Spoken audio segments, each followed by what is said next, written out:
अस्सलामुअलैकुम दोस्तों, this is Mohammad मुस्तजाबुद्दीन और आप लोग देख रहे हैं चर्चा कमेटी। दोस्तों एक आज नए मौजू के ऊपर बात करने लगे हैं। कुछ दिन पहले मैं थोड़ा सा बीमार हो गया था, मुझे नज़ला भी हुआ और देखते ही देखते मुझे खांसी शुरू हो गई और अगले दिन मुझे बुखार भी हो गया। तो ये वजह थी जो मैंने पिछली वीडियो में कहा था कि हम बहुत दिनों तक जो 6-7 दिन हमने वीडियो नहीं बनाई, उसकी वजह यही थी। अच्छा, अब मेरी कोरोना वायरस ने मेरी साइकी के साथ किस तरह खेला कि मुझे लगने लगा कि भाई थोड़ा थोड़ा जहन में आने लगा कि मुझे जैसे कोरोना वायरस के सिम्टम्स हो रहे हैं या कुछ खांसी हो रही है या फिर मुझे बुखार हो रहा है या नज़ला हो रहा है, मुझे बिल्कुल ऐसे ही लगने लगा, जबकि ऐसा कुछ भी नहीं था। लेकिन कोरोना वायरस ने हमारी माइंड साइकी और हमारे मीडिया ने हमारी माइंड साइकी इस तरह से प्रिपेयर कर दी है कि हमें कुछ भी कोई छींकता भी है ना, तो हम उसके पास से फ़ौरन से दूर हट जाते हैं कि यार इसको कुछ हुआ ना हो। कोई खांसता है, कोई छींकता है, किसी को बुखार हो रहा है, तो इस तरह से कोरोना वायरस ने हमारी माइंड साइकी को सेट कर दिया है कि हमें बिल्कुल ऐसा ही लगता है कि भाई किसी को भी कोरोना वायरस सिम्टम्स आ गए और उसको कोरोना वायरस हो रहा है। अच्छा, अब इसकी वजह से क्या हो रहा है, हमारे शहर कराची के अंदर, हमारे मुल्क पाकिस्तान के अंदर ज़्यादातर जो मुझे लगता है पकड़ पकड़ के उन लोगों को बंद किया गया है जिनको नज़ला, खांसी या बुखार के सिम्टम्स थे, उनको पकड़ के बंद कर दिया गया है और कोरोना वायरस का पेशेंट बता दिया गया है। ये बात मैं ऐसे ही नहीं कह रहा हूँ, इसके लिए मैं आपको एक सबूत दूंगा, वीडियो शेयर करूँगा, पहले आप वो देखिएगा कि कई ऐसे मरीज़ों जिनका कोरोना से कोई ताल्लुक़ नहीं था, उनको कोरोना का पेशेंट बताया गया, उनसे पैसे बटोरे गए और यहाँ हत्ता कि उनकी डेड बॉडीज़ उनको नहीं मिल रही थी, दफनाने की जगह नहीं मिल रही थी, लाख लाख रुपए उनसे लिए गए और डेड बॉडीज़ को दफनाने का फिर इंतज़ाम किया गया।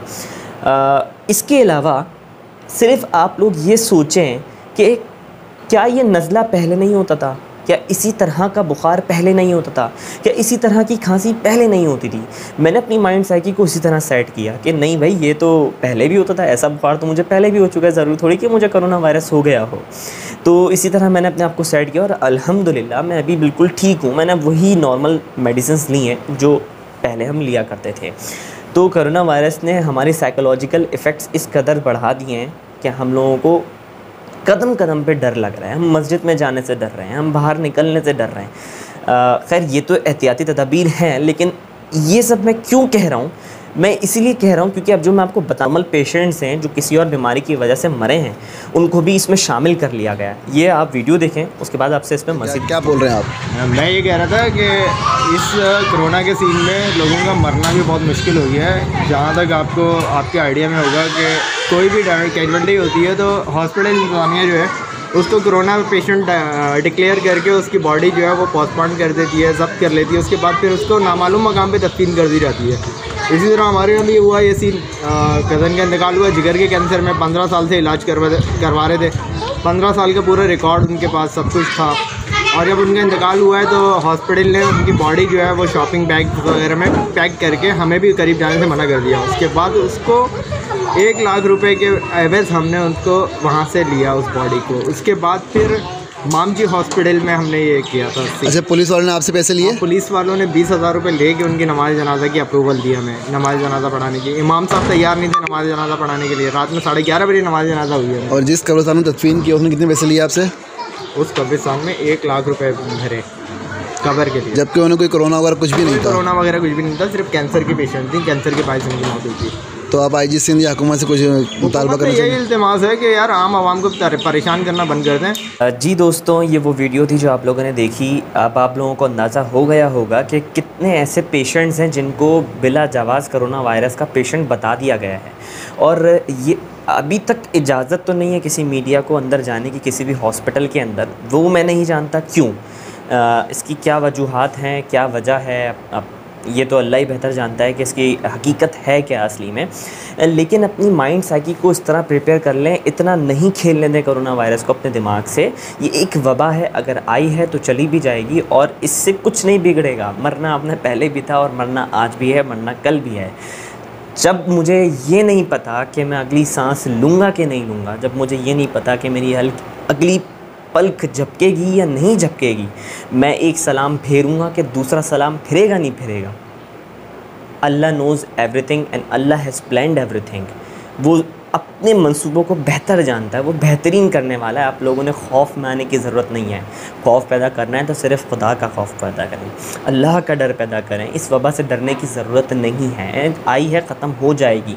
बिल्कुल ना डरें, साइकी को प्रिपेयर रखें। मुझे पता है बहुत ज़्यादा अफेक्टेड हो गए लोग, मिनट मिनट में सैनिटाइज़र इस्तेमाल कर रहे हैं, उनको ये नहीं मालूम कि उनकी स्किन के सेल्स जो होंगे वो डेड हो जाएंगे और उसकी वजह से क्या होगा कि नॉर्मल बैक्टीरिया भी ज़्यादा उन पे हावी हो जाएगा।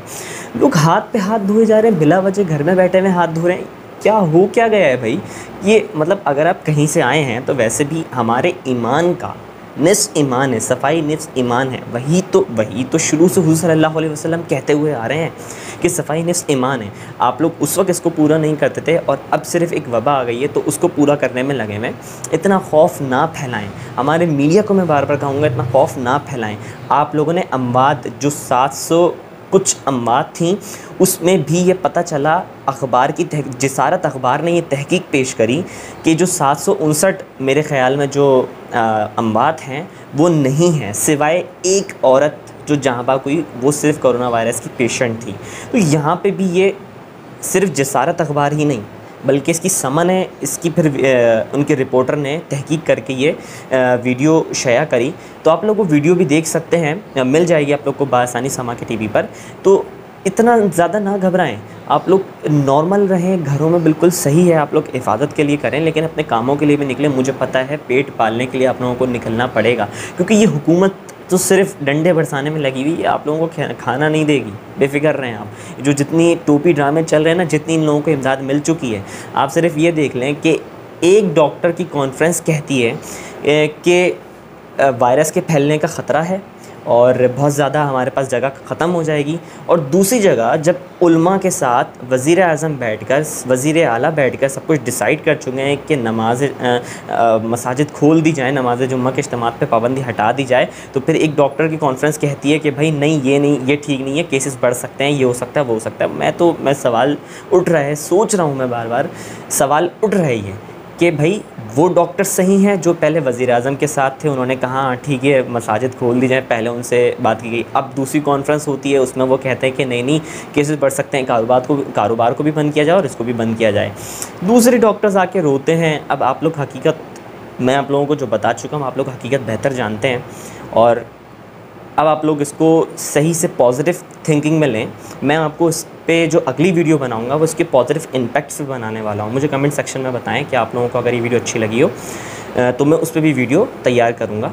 अल्लाह हाफ़िज़।